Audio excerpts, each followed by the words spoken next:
Banania. Nerds in Paradise.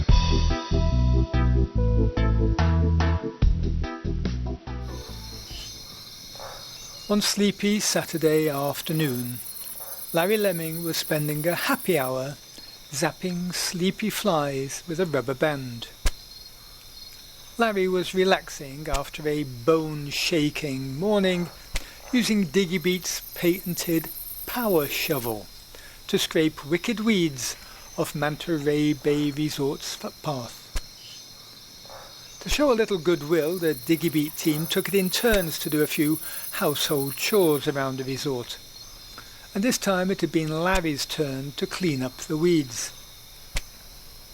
Sitting near to him on the veranda, overlooking the idyllic Caribbean Ocean, his colleague Fritz van Dam, programmer and amateur astronomer, said he was probably one of them cruel little kids who burned ants with a magnifying glass.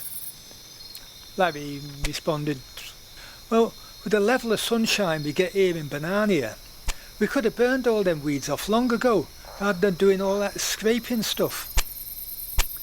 At which Diggybeat's founder, lead engineer and habitual inventor Nigel Nickleby, who was half listening and half-heartedly browsing LinkedIn, was suddenly alert and radiant with yet another brilliant idea.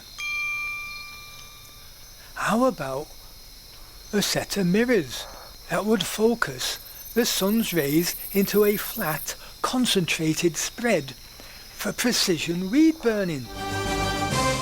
While still recovering from having his whole body rattled and shook by the power shovel, Larry was an instant fan. But as an engineer, he had a few ideas of his own.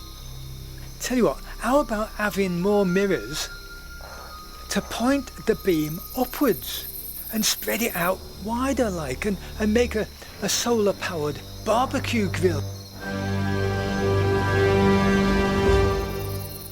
Well, with the powerful Caribbean sunlight, the options seemed endless.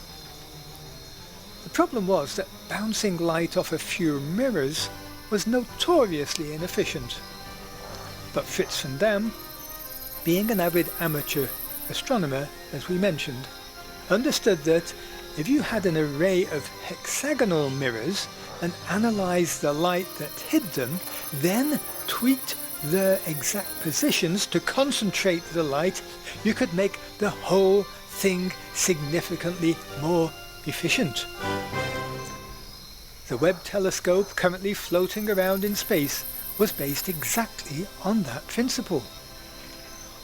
All it needed was a team that understood optical sensors, software and mechanics. And coincidentally, that is exactly what they were. So the solar intensifying weed burner and barbecue grill was born. The team's happily manic brainstorming was rudely interrupted by the arrival of a rotund, red-faced individual, sporting a flat cap, tweed jacket with elbow patches, and gravy-speckled tie. Not the perfect garb for a sunny Caribbean afternoon. Good afternoon to yous," the older gentleman drawled. "Jethro Wilkes at your service. I'm here to teach some of yous farmers to be growing pomegranates, I am. And I'm supposed to be staying here at this here Manta Ray Bay place." Along with the Diggybeat team, the Technode occasionally held temporary trainers.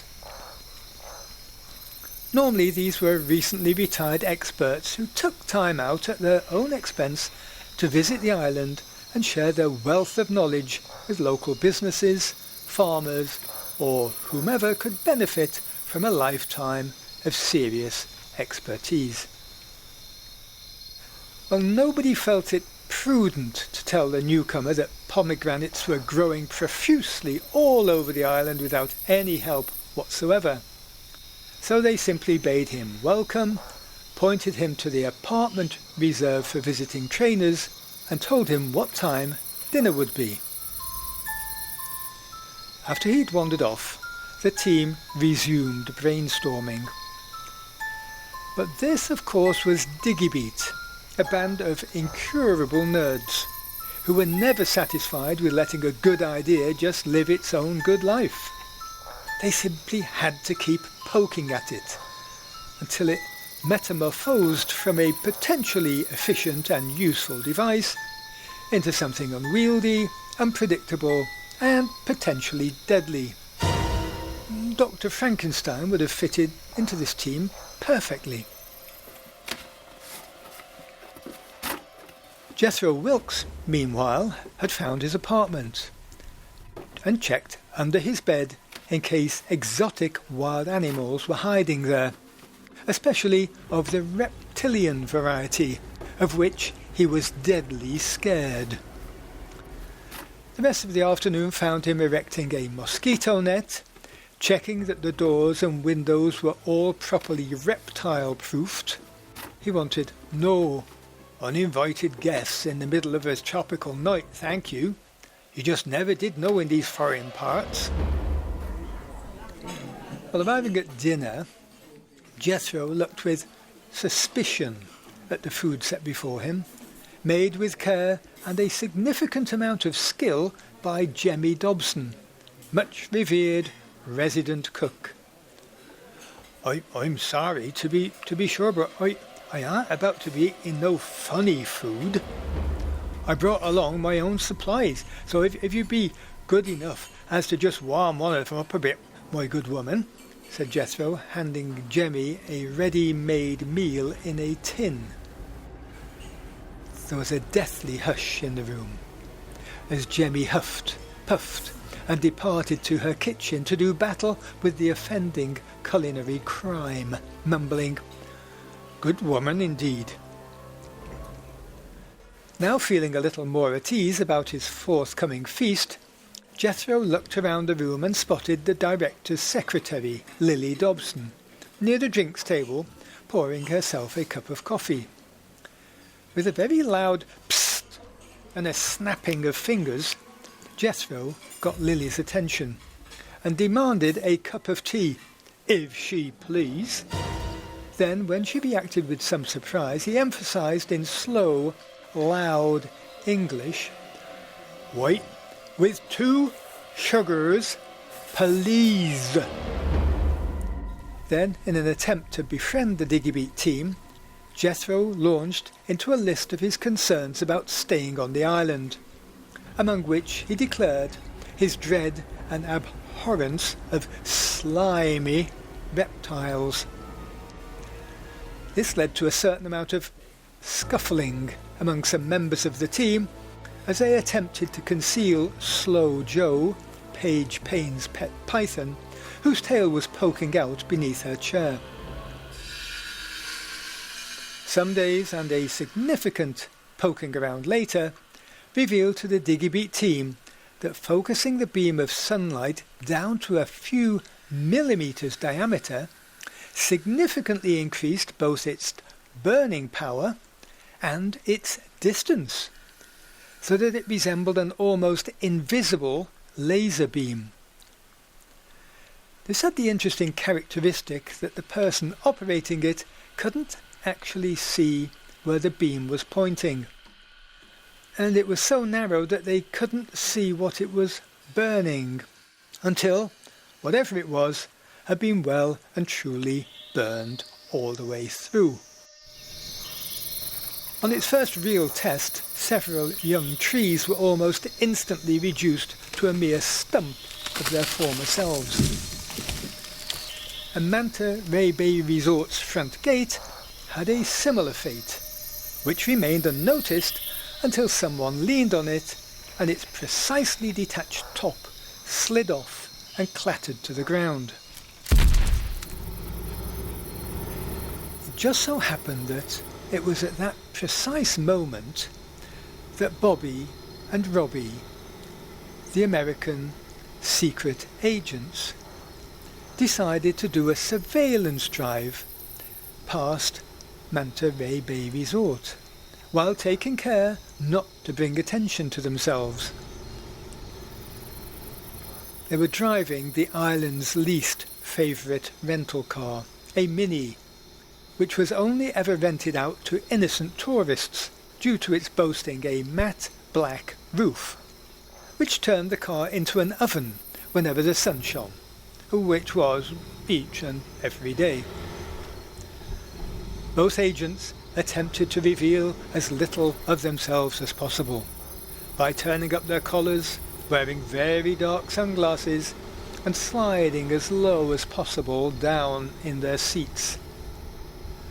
Which, as it happened, was just as well, considering that they were passing the tech node, where all kinds of accidents were likely to happen to passers-by. Like now, for instance, when the Digibeat team were experimenting with focusing the beam of their solar intensifier weed burner and food griller down to a few millimeters. This increased the beam's distance to over 80 meters, causing it to act like a laser cutter, which surgically cut right through the top of their passing rental car.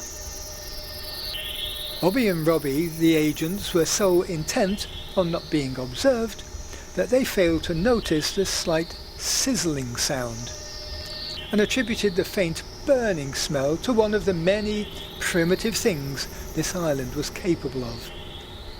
In fact, they failed to realize that their car and its roof had been surgically separated until they went over a sudden bump further down the road.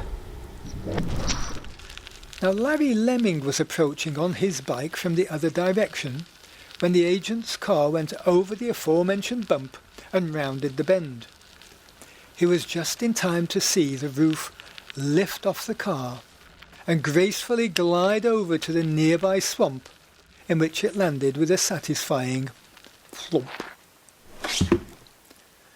Noting that it had very recently passed the tech node, Larry, having recently witnessed the effects of the solar intensifier on nearby trees, realized immediately what had happened to the unfortunate automobile.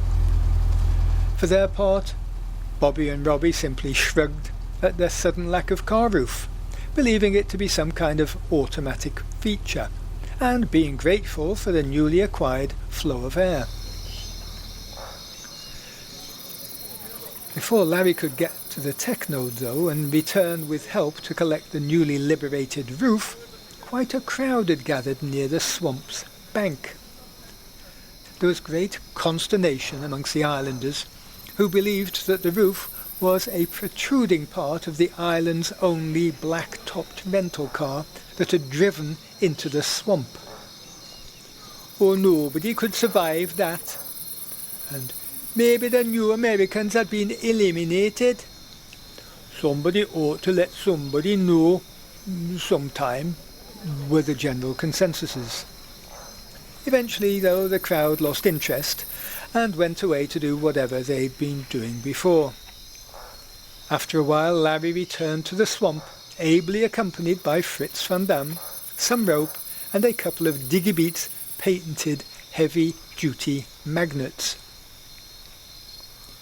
These they cunningly attached to the severed car roof, then dragged it to the bank and out of the mud, and proceeded to furtively carry it back to the tech node, where they hid it out of sight. The very next day, Bobby and Robbie, by now seasoned agents, had the courage to show up at the tech node, driving their roofless rental car. They had concocted the cover story that they were two reporters for a science journal, writing an article about high-tech developments in the Caribbean. As they found themselves interrogated by Nigel Nickleby about their magazine, which they seemed to know remarkably little about, Larry took the opportunity to repair their decapitated automobile. Quickly, he and Paige Payne swung into action, using their patented instant fix everything adhesive. They quickly glued the roof back onto the car before the agents came out again.